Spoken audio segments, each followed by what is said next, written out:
at some time or another, have agonized over making a decision.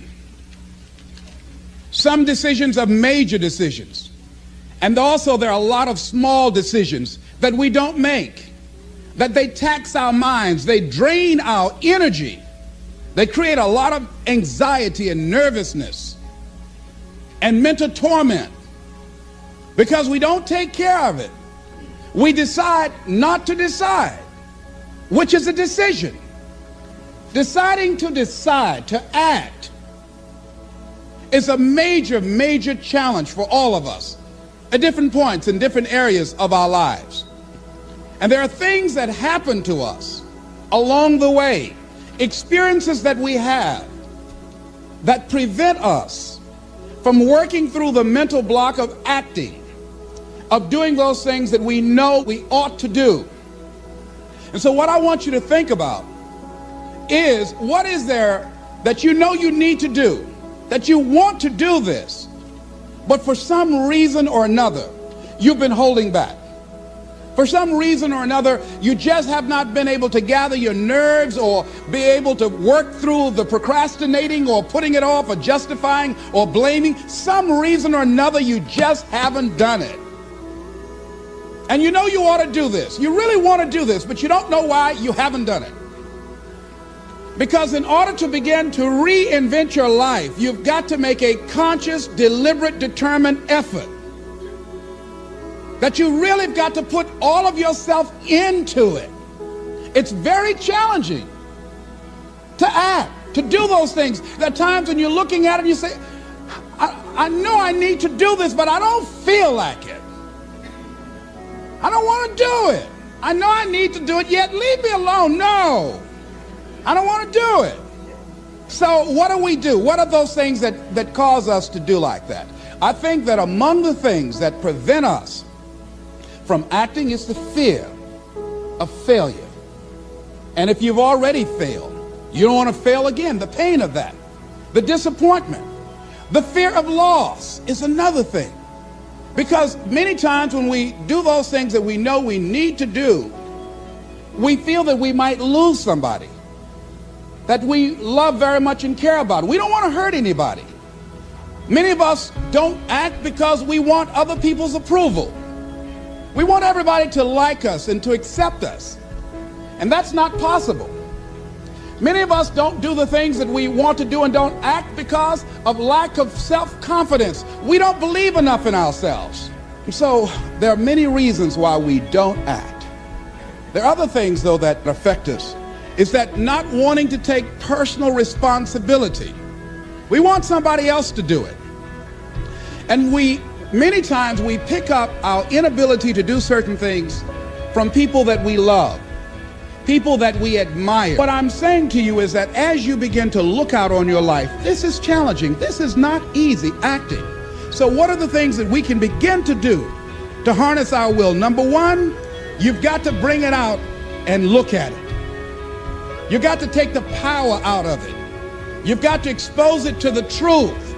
And the truth is that it has no power over you. So write down something you want to act on, but for some reason that you've been holding back, and look at it. The next thing is, ask yourself the question, is it helping you to continue to put it off? If it's an asset for you to continue to procrastinate, then continue to do that. But if it's a liability for you, if it's causing you some mental and some emotional challenges, or perhaps a financial problem, look at that. Examine that for what it is. Next step, ask yourself, what's blocking you? What's preventing you from acting? Why don't you have the courage to handle that? Why won't you face that? What are you running away from? What kind of avoidance behavior are you engaged in? Next is, what is the worst thing that can happen when you take action? Next is, how will you feel after taking this action? I felt a sense of personal achievement when we look out on our lives. You ask the question, what are you going to do? Look at, as you think about this that you know you need to handle, what are you going to do? And then write down 3 strong reasons on why you know you must take action. And be explicit and descriptive in your reasons, because your reasons have power. Your reasons will drive you. When you have doubt, when your faith becomes weak, your reasons will fortify your faith. When you have an inner conversation, say, no, don't do that. Your reasons will become your rod and your staff to comfort you, to take you through those challenging moments. So write down your reasons. And what you will find, that when you decide to act, when you decide to take life on, and let me warn you, it can be painful, it will be uncomfortable, and that's where the growth is. When you're uncomfortable, when you're stretching out, when you're taking life by the collar, you're going to get thrown to the ground again and again and again. But when you have determination, and you know that what you're doing is right, it gives you your life, it gives a special meaning and power to you, you will have some power from on high. You will discover some things about yourself that will begin to electrify your personality. You'll begin to discover some things about you that you don't know you've got. If you want something out of life, if you want to change yourself, if you want to acquire something, if there's some goal that you want to reach, that is really not easy as some people will make us feel. That living your dream, changing your behaviors, overcoming negative habits, it's challenging. It's hard. That living alone is just very difficult. And once we begin to come to grips with the fact that living is difficult, life is very challenging. I heard a song once by a guy named Dimples called, "If It Ain't One Thing, It's Another." I say to you, if it ain't one thing, it's 12 others. So how do we begin to nurture that hunger? What are the characteristics or the qualities of people that are hungry? What will it take for me to get some of the things that I want? And being hungry for those things, number one, you've got to work on yourself. It's very important that you engage in an ongoing process to develop you. Spend more time on yourself than what you've been spending. It's very important. You owe that to yourself. I was reading a book by Og Mandino called The University of Success. Read one line, gave me a chill. I didn't have to read anything else in the book. He said, many of us never realize our greatness because we become sidetracked by secondary activity. We spread ourselves too thin, don't know how to say no.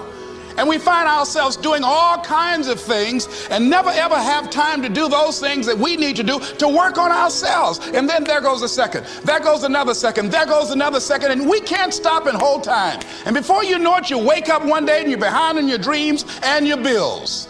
So decide that you're going to take some time to work on you, that you deserve that from yourself, that your life deserves some prime time, because you are creating your own production. As Michael Todd would say, you are the star of your show. You are the director. You're writing the script. And you will determine whether your life is a smash office hit or flop. You determine that. Working on yourself, talking to yourself. That's so very important. Overcoming the negative conversation, that inner dialogue that's going on all the time, all the time. Even when you don't want it to be there. You can't stop yourself right now from thinking. You can't do it. It's going on. And so learning how to empower yourself, part of doing that is standing up to yourself. You've got to stand up inside yourself sometimes and say, shut up. You'll get scared sometimes. Your mind will go blank on you. Some people you will allow to unnerve you. And you wonder, what's wrong with me? I'm not crazy. That's why you've got to learn to make a conscious, deliberate, determined effort to stand up inside yourself. Working on yourself, watching that inner dialogue, it will determine the quality of your life. When you have something you want to do, if you don't develop the courage to do that which has been given you to do, and you spend a lot of time going around trying to convince other people or trying to get their approval, what will happen is that you will lose your nerve. And other people will convince you that what you're doing doesn't have any value, and you'll give up on your dream. One idea can turn your life around. deciding that you're going to focus to develop your skills. Most people never develop their talents. They have skills and abilities, but if you don't nurture them, if you don't develop them, they will never serve you. Your gifts can take you many places if you develop your gifts. Most of us don't like to do those things that come easy to us. I grant you that your gifts will take you places that will literally amaze you. I grant you that if you begin to work to develop your gifts, you'll develop a strong sense of happiness. You'll get a larger vision of yourself, because part of beginning to get a larger vision of yourself, all of us need some area of our lives where we can have a feeling of competence. So you've got to work on it. When other folk are having a good time, you've got to have the strength of character to concentrate, to read, to digest information. If you decide in any particular area that you're concerned about, to make a conscious, deliberate, determined effort to read one book a month in that area, in 5 years, you'll be among the top 5% experts in the world. Decide that you're going to push yourself. Most people won't do that. Most people give up on themselves easily. You know, the human spirit is powerful. There's nothing as powerful. It's hard to kill the human spirit. The power to hold on in spite of everything, the power to endure. This is the winner's quality. The hunger, the ability to face defeat again and again without giving up. This is a winner's quality. You have that quality within you. When you're hungry, you don't care about the facts. You don't care about the odds. There's greatness in you. And you've got to learn how to tune out the critics outside and the critic inside. And since I'm going to do this, I'm going to harness my will, and I'm not going to let anything stop me. I deserve this. I'm going to do it until. If you want something, you have got to be relentless. You've got to learn how to become resourceful. You've got to learn how to become creative. When crises strike in your life, and in the Chinese language, crises mean danger, but it also means opportunity. And this is an opportunity for you to grow. And you've got to be so relentless, regardless of what comes down the pike, that you're always looking for a way to get over, always looking for a way that you can break through, always looking for a way that you can win, always looking for a way that you can strike a telling blow.